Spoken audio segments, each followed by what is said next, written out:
Hello everyone, आप सभी लोगों का स्वागत है आपके अपने यूट्यूब चैनल स्टडी ग्लॉस पर। मैं हूं डॉक्टर मोनिका और आज हम 6 जनवरी से रिलेटेड जितने भी इम्पॉर्टेंट क्वेश्चन बन सकते हैं उन पर डिस्कशन करने वाले हैं और क्वेश्चन से रिलेटेड जितने भी इम्पॉर्टेंट फैक्ट होते हैं साथ में वो भी मैं आपको बताऊंगी। ये हमारा टेलीग्राम है, यहाँ पर आपको क्विज अवेलेबल हो जाएगी और इस लेक्चर की जो पीडीएफ है वो भी आपको यहाँ मिल जाएगी। ये आपके लिए आज का मोटिवेशनल कोट है, आज खुद पर भरोसा कर लो, कल दुनिया तुम पर भरोसा करेगी। तो इसी मोटिवेशनल कोट के साथ में हम स्टार्ट करते हैं आज का सेशन। फर्स्ट क्वेश्चन है, who has taken over the western command of the Indian air force? किसने भारतीय वायुसेना की पश्चिमी कमान संभाली है? तो इसका करेक्ट आंसर होगा, ये संभाली है पंकज मोहन सिन्हा ने। सी इसका करेक्ट आंसर है। एयर मार्शल पंकज मोहन सिन्हा ने 1 जनवरी 2023 को भारतीय वायुसेना की पश्चिमी वायु कमान का जो कार्यभार है ये ग्रहण कर लिया है। एयर मार्शल पंकज मोहन सिन्हा पुणे की राष्ट्रीय रक्षा अकादमी से ये स्नातक है और वे जून 1985 में एक लड़ाकू विमान पायलट के रूप में भारतीय वायुसेना में नियुक्त किए गए थे। पंकज मोहन सिन्हा वेलिंगटन के प्रतिष्ठित डिफेंस सर्विसेज स्टाफ कॉलेज के ये पूर्व छात्र भी रहे हैं। इसकी स्थापना 8 अक्टूबर 1932 को हुई थी और ये केंद्रीय रक्षा मंत्रालय के अंदर आता है। भारत का राष्ट्रपति वायुसेना का सर्वोच्च कमांडर होता है और हर साल 8 अक्टूबर को वायुसेना दिवस के रूप में मनाया जाता है। सेकंड नंबर क्वेश्चन है, Who has become the first person to lose $200 billion in wealth? 200 billion dollar की संपत्ति गंवाने वाले पहले व्यक्ति कौन से बन गए हैं? तो इसका करेक्ट आंसर होगा, ये बन गए हैं एलन मस्क। 20 का करेक्ट आंसर है। एलन मस्क किसी एक साल में 200 बिलियन डॉलर की संपत्ति गंवाने वाले दुनिया के ये पहले व्यक्ति बन गए हैं और ये इतिहास में पहली बार हुआ है कि किसी अमीर शख्स की संपत्ति में इतनी ज्यादा गिरावट दिखी है।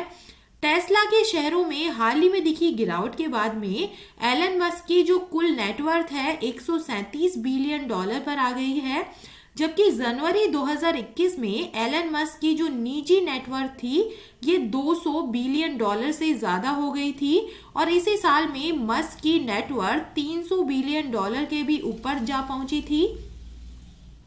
ब्लूमबर्ग बिलियनियर्स इंडेक्स के मुताबिक नवंबर 2021 के बाद से बीते साल के आखिर तक एलन मस्क दुनिया के सबसे अमीर आदमी बन रहे थे, पर अब उन्होंने ये स्थान गंवा दिया है और एक साल से ज्यादा समय तक वो दुनिया के सबसे दौलतमंद शख्स रहे।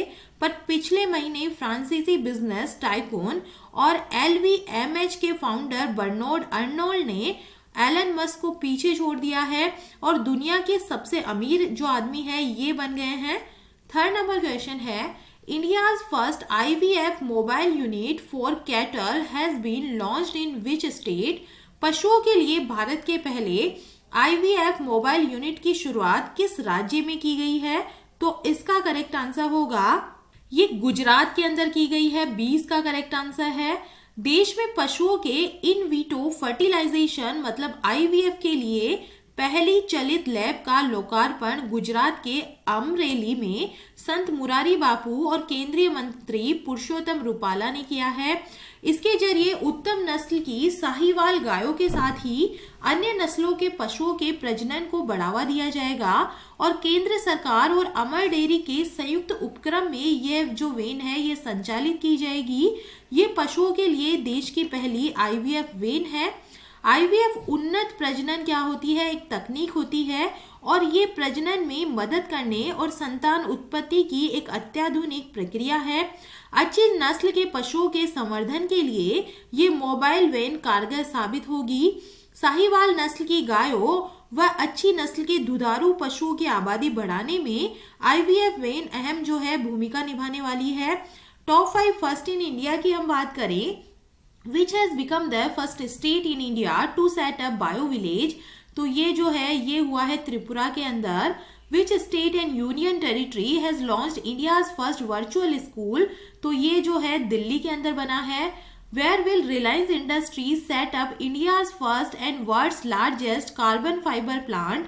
तो ये बनने जा रहा है हजीरा गुजरात के अंदर।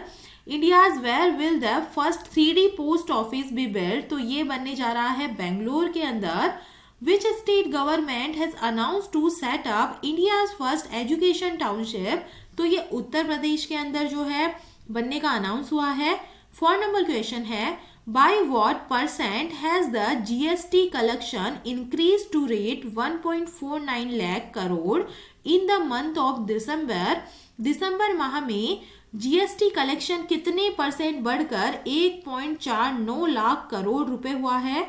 तो इसका करेक्ट आंसर होगा, तो ये 15% जो है ये बढ़ा है, 20 का करेक्ट आंसर है। भारतीय सरकार ने दिसंबर महीने में गुड्स एंड सर्विस टैक्स से 1.49 लाख करोड़ रुपए जुटाए हैं और इस बात की जानकारी फाइनेंस मिनिस्ट्री ने दी है। वहीं दिसंबर 2021 की तुलना में दिसंबर 2022 में जीएसटी कलेक्शन में 15.2% की बढ़ोतरी जो है ये आई है।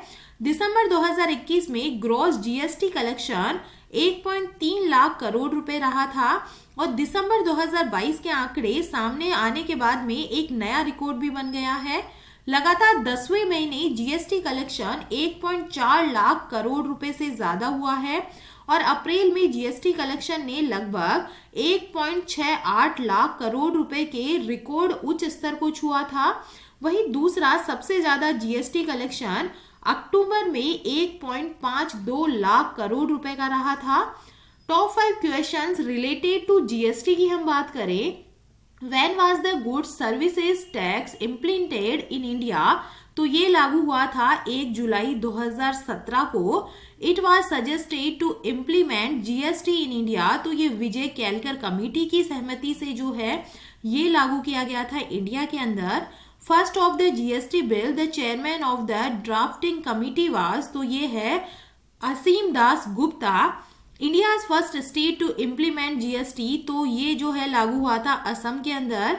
Under which article of the constitution the GST council has been constituted article? तो ये है आर्टिकल 279A। 5 नंबर क्वेश्चन है, India second longest cable stayed 8 lane Zuari bridge has been commission in which state? Bharat का दूसरा सबसे लंबा केबल स्थित 8 lane Zuari bridge किस राज्य में शुरू किया गया है? तो इसका करेक्ट आंसर होगा, ये गोवा के अंदर जो है ये शुरू किया गया है। केंद्रीय सड़क परिवहन और राजमार्ग मंत्री नितिन गडकरी ने गोवा में देश के दूसरे सबसे लंबे केबल वाले 8 लेन जुआरी ब्रिज का उद्घाटन किया है। गडकरी ने एकीकृत संचालन प्रबंधन के लिए PWD गोवा ऐप भी लॉन्च किया है। गोवा सरकार की बीमा योजना के माध्यम से मुख्यमंत्री प्रमोद सावंत ने पुल निर्माण के दौरान मरने वाले श्रमिकों के परिवारों को 2-2 लाख रुपए दिए हैं। जुआरी ब्रिज उत्तरी गोवा और दक्षिणी गोवा भारत के बीच एक पुल है और यह NH 66 को जुआरी नदी के ज्वारीय भाग पर अगाकेम और कौर तालिम के गांव के बीच ले जाता है। यह कोंकण रेलवे ब्रिज से कुछ मीटर नीचे की ओर है और 640 मीटर लंबा पुल दोनों तरफ 13.20 किलोमीटर लंबी सड़कें 3 चरणों में बनाई गई है। जुआरी ब्रिज का काम जून 2016 में शुरू हुआ था। 6 नंबर क्वेश्चन है, in which state has the election commission launched mission 929 to increase the voting percentage to more than 90? किस राज्य में मतदान प्रतिशत 90 से अधिक करने के लिए चुनाव आयोग ने मिशन 929 लॉन्च किया है? तो इसका करेक्ट आंसर होगा, ये त्रिपुरा के अंदर किया गया है। त्रिपुरा में इसी साल की शुरुआत में होने वाले चुनाव में मतदान प्रतिशत बढ़ाने के लिए चुनाव आयोग ने कमर कस ली है और मतदान को 90% से ऊपर ले जाने के लिए आयोग मिशन 929 पर काम कर रहा है। इसके लिए 929 मतदान केंद्रों पर ध्यान केंद्रित किया जाएगा। चुनाव आयोग के एक अधिकारी ने बताया है कि 2018 के विधानसभा चुनाव में इन बूथों पर 89% से कम मतदान दर्ज किया गया था। और अब मतदान बढ़ाने के लिए जागरूकता अभियान के अलावा चुनाव अधिकारी वरिष्ठ नागरिकों और विकलांग व्यक्तियों से मिलेंगे और उनसे वोट डालने की अपील करेंगे। चुनाव अधिकारी के अनुसार वरिष्ठ नागरिकों और विकलांग व्यक्तियों के लिए मतदान केंद्रों पर रैंप, व्हील चेयर और अलग कतार जैसी सभी आवश्यक व्यवस्थाएं की जाएगी। इसके अलावा विशेष सुरक्षा उपाय सुनिश्चित किए जाएंगे ताकि मतदाता अपना वोट डाल सके। 7 नंबर क्वेश्चन है, in which country China has appointed its envoy चिंग Gang as the new foreign minister. चीन ने किस देश में अपना दूत चिन गांग को नया जो विदेश मंत्री है ये बनाया है? तो इसका करेक्ट आंसर होगा चीन ने अमेरिका में इन्हें अपना विदेश मंत्री बनाया है। चीन ने अमेरिका में अपने दूत चिन गांग को नया विदेश मंत्री नियुक्त किया है जो वांग यी की जगह लेंगे। मौजूदा विदेश मंत्री वांग यी को पदोन्नत कर सत्ताधारी कम्युनिस्ट पार्टी के राजनीतिक ब्यूरो में शामिल किया गया है और वह देश के शीर्ष राजनयिक बन गए हैं। ब्यूरो नीतिगत मामलों में पार्टी का शीर्ष निकाय है और ये घोषणा आश्चर्यजनक है क्योंकि अगले साल 5 मार्च से शुरू होने वाले संसद के सालाना सत्र के दौरान नए प्रधानमंत्री की अध्यक्षता में नया प्रशासन कार्यभार संभालेगा और संसद सत्र के दौरान राष्ट्रपति शी जिनपिंग को छोड़कर सभी शीर्ष अधिकारियों और मंत्रियों को बदला जाएगा। चाइना की हम बात करें, China is located in the continent of Asia और इसकी कैपिटल बीजिंग है, करेंसी है रेनमिनबी और the name of the international border line between China and India, तो इसे मैक मोहन लाइन के नाम से जाना जाता है। The longest river in China is the Yangtze river है यहाँ की लॉन्गेस्ट रिवर है और ये एशिया की भी सबसे लॉन्गेस्ट रिवर है और इसकी जो लंबाई है ये 6300 किलोमीटर है। 8 नंबर क्वेश्चन है, coffee export from India has increased by what percent to 0.4 million turns.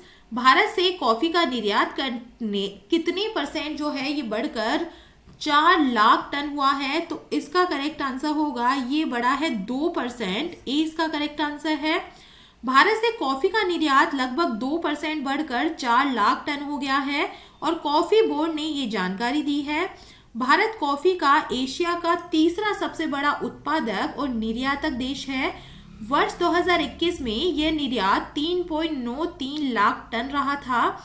मूल्य के लिहाज से कॉफी का निर्यात पिछले साल के 6,984.67 करोड़ रुपए के मुकाबले वर्ष 2022 में बढ़कर 8,762.47 करोड़ रुपए का हो गया है। भारत इंस्टेंट कॉफी यानी तैयार कॉफी पाउडर के अलावा रोबस्टा और अरेबिक दोनों किस्मों का निर्यात करता है। बोर्ड के नवीनतम आंकड़ों के अनुसार रोबस्टा कॉफी का निर्यात पिछले वर्ष के 2,20,997 टन से मामूली रूप से घटकर वर्ष 2022 में 2,20,974 टन रह गया है। 9 नंबर क्वेश्चन है, which has become the 20th country to join the Eurozone? Eurozone में शामिल होने वाला 20वां देश कौन सा बन गया है? तो इसका करेक्ट आंसर होगा ये बन गया है क्रोएशिया। ए इसका करेक्ट आंसर है। क्रोएशिया को 1 जनवरी 2023 से पासपोर्ट मुक्त शेंगन क्षेत्र में शामिल हो गया है ये, जिसके बाद में उसने यूरो को अपनी मुद्रा के रूप में अपना लिया है। लगभग 40 लाख की आबादी वाले क्रोएशिया ने अपनी कुन्ना मुद्रा को अलविदा कह दिया है और इसी के साथ में वह यूरोजोन का 20वां सदस्य देश भी बन गया है। रिपोर्ट्स के अनुसार बाल्कन देश को यूरोपीय संघ में शामिल होने के लगभग 1 दशक बाद यूरोप के पासपोर्ट मुक्त शेंगन क्षेत्र में शामिल किया गया है। शेंगन क्षेत्र में अभी तक 26 जो सदस्य देश है ये थे जिनके बीच आवाजाही के लिए पासपोर्ट की जरूरत नहीं थी, यानी इन देशों के लोग एक दूसरे के यहाँ आ जा सकते हैं, रह सकते हैं और काम भी कर सकते हैं।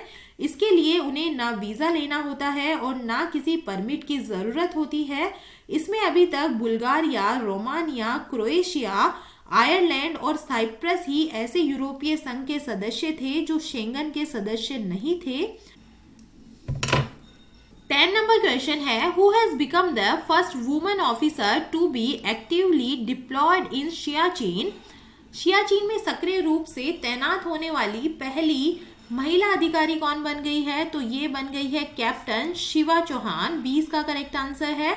फायर एंड फ्यूरी कोर अधिकारी कैप्टन शिवा चौहान सियाचिन ग्लेशियर पर कुमार पोस्ट के सबसे ऊंचे युद्ध के मैदान में सक्रिय रूप से तैनात होने वाली पहली महिला अधिकारी ये बन गई है।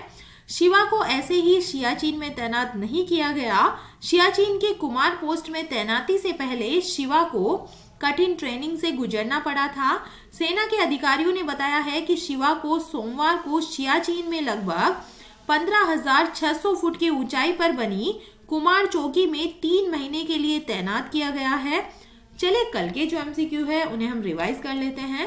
फर्स्ट नंबर क्वेश्चन है, इस राज्य के सरकारी कर्मचारी अब पुरानी नई पेंशन योजना में से एक का चयन कर सकते हैं? तो ये कर सकते हैं छत्तीसगढ़ के कर्मचारी। सेकेंड नंबर क्वेश्चन है, किस राज्य में नीम के पेड़ों की पत्तियां डाई बैक रोग से प्रभावित पाई गई है? तो ये तेलंगाना के अंदर पाई गई है। थर्ड नंबर क्वेश्चन है, किस देश की सरकार ने ई स्पोर्ट्स को मल्टी स्पोर्ट्स इवेंट्स के हिस्से के रूप में मान्यता दी है? तो इसका करेक्ट आंसर होगा, ये मान्यता मिली है इंडिया के द्वारा। ए इसका करेक्ट आंसर है। 4 नंबर क्वेश्चन है, किस देश ने प्राइस कैप का इस्तेमाल करने वाले देशों पर तेल आपूर्ति पर रोक लगाई है? तो ये रशिया ने लगाई है। 5 नंबर क्वेश्चन है, किसने वीडियो कॉन्फ्रेंसिंग के माध्यम से राष्ट्रीय गंगा परिषद की बैठक की अध्यक्षता की है? तो ये नरेंद्र मोदी जी के द्वारा की गई है। 6 नंबर क्वेश्चन है, ब्राजील के 39वें राष्ट्रपति के रूप में किसने शपथ ली है? तो इसका करेक्ट आंसर होगा, ये शपथ ली है लुला डा सिल्वा ने। 20 का करेक्ट आंसर है। 7 नंबर क्वेश्चन है, कौन सा देश यूरो को अपनी करेंसी के रूप में अपना लिया है? तो ये क्रोएशिया के द्वारा अपनाया गया है। 8 नंबर क्वेश्चन है, भारत के 78वें ग्रैंड मास्टर कौन बने हैं? तो ये बन गए हैं कौस्तव चटर्जी। 30 का करेक्ट आंसर है। 9 नंबर क्वेश्चन है, पुर्तगाल के स्टार स्ट्राइकर क्रिस्टियानो रोनाल्डो किस फुटबॉल क्लब से जुड़े हैं? तो ये अल नसर से जुड़े हैं। ए इसका करेक्ट आंसर है। 10 नंबर क्वेश्चन है, राष्ट्रीय अनुसंधान विकास निगम के इंक्यूबेशन सेंटर का उद्घाटन किस शहर में किया गया है? तो ये न्यू दिल्ली के अंदर किया गया है। सी इसका करेक्ट आंसर है। और ये था कल का स्टडी ग्लॉस क्वेश्चन। भारतीय रेलवे ने कहा देश की सबसे लंबी एस्केप टनल खोली है? तो ये जम्मू एंड कश्मीर के अंदर खोली गई है। डी इसका करेक्ट आंसर है। उधमपुर श्रीनगर बारामुल्ला रेल रिंग परियोजना के तहत भारत की ये सबसे लंबी एस्केप टनल जो है ये बनकर तैयार हो गई है। डी इसका करेक्ट आंसर है। और ये है आप लोगों के लिए आज का स्टडी ग्लॉस क्वेश्चन।